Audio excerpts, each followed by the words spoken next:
Okay, you're gonna learn something really working. Not Pomodoro, not moving pen on text, and no other cliche stuff. First exercise. Choose an easy to read novel or something that you already know all the sentences. I mean, don't pick a scientific book which you haven't read before. Hold it upside down and try to read it. Read at least one page a day, and each day increase the distance between your eyes and the book. Second exercise. Pick a paper, write down 1 to 50 randomly, like this: 22, 90, 40, 35, 39, 31. Then you find one and go on till you reach 50. Some tips. Move your eyes to find numbers and keep your head still. Try to beat your previous record. It's a game of speed. Third exercise. Pick a book and read a page as fast as you can. Then read that page again with full concentration and slowly. If you repeat this exercise more and more, your understanding in the first reading method gets close to the second one.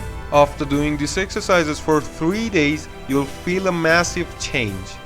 And surely doing them more and more makes a computer out of your brain. It's not over, pal. Here's 3 tips to study like pros. Tip number 1. Instead of reading a book once and stopping at every sentence to memorize, just read and move on. Trust me, memorizing is the worst thing you can do while studying. Your brain will memorize the book automatically with the next tip I say. Second tip. Study just like this.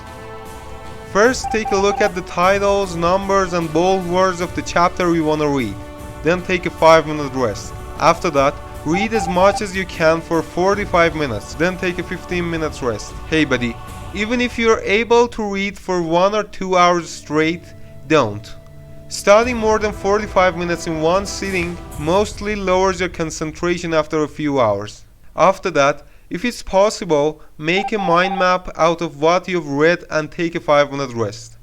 If it's not, just skip this part. Then do some tests about what you've read. Listen to me, this is a miracle. Tests are the best for reinforcing lessons. Just give ChatGPT parts that you've read and it will generate them all for you. Then take a 10 minutes rest. Repeat this 2-hour cycle and nail your exams. Tip number 3. There are some parts that you couldn't recall them even with the cycle method. Parts like a long biochemistry pass. Some people with insane verbal intelligence can read and recall them. But if you can't, no problem. Just draw it for a few times and leave it to your visual intelligence. Use different colors for more impact.